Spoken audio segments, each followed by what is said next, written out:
আসসালামু আলাইকুম প্রিয় দেশবাসী।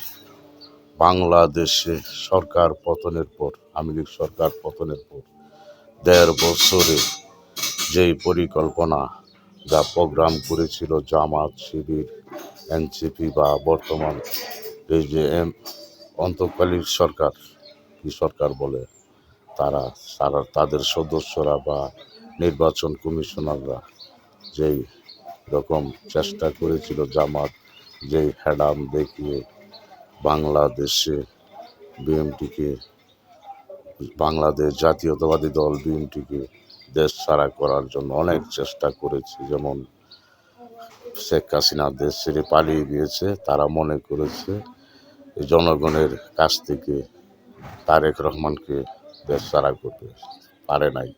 জনগণের কাছে তারা এই এত চেষ্টা করে জনগণের মন রক্ষা করতে পারে নাই জামাত, শিবির।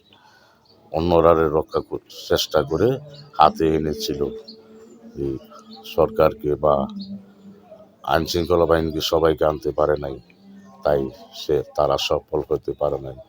আমাদের চেয়ারম্যান জনাব তারেক রহমান বিশ্ব রেকর্ড করে, ওনার বাবা ছিল রাষ্ট্রপতি, মা তিনবারের প্রধানমন্ত্রী, উনি এখন বর্তমানে হবে বাংলাদেশের প্রধানমন্ত্রী। এটা হলো আল্লাহর রহমত। আল্লাহর রহমত থেকে হয় আল্লাহ দেশের প্রধান। তো জোরভাবে যারা প্রধান হয়েছে তারা আল্লাহর রহমতে হয় না। তো জামাত শিবির অনেক চেষ্টা করেছিল এই রাজাকারদেরকে আল্লাহ দিবে না দেশের প্রধান হতে। তো আল্লাহর অলিগণের দোয়াতে বাংলাদেশ জাতীয়তাবাদী দল এ দেশের প্রধান হবে। কারণ আল্লাহর অলিগণের মাজার জেরাত করে এই নির্বাচনে প্রচারণায় নেমেছেন তারেক রহমান।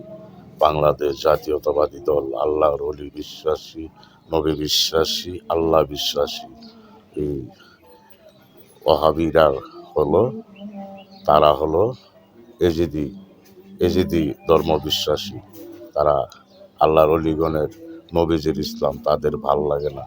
নবীর বংশ যারা ধ্বংস করেছিল এজিদি বাহিনী, সেই এজিদি ইসলাম বাংলাদেশে কায়েম করতে পারবে না জামাত।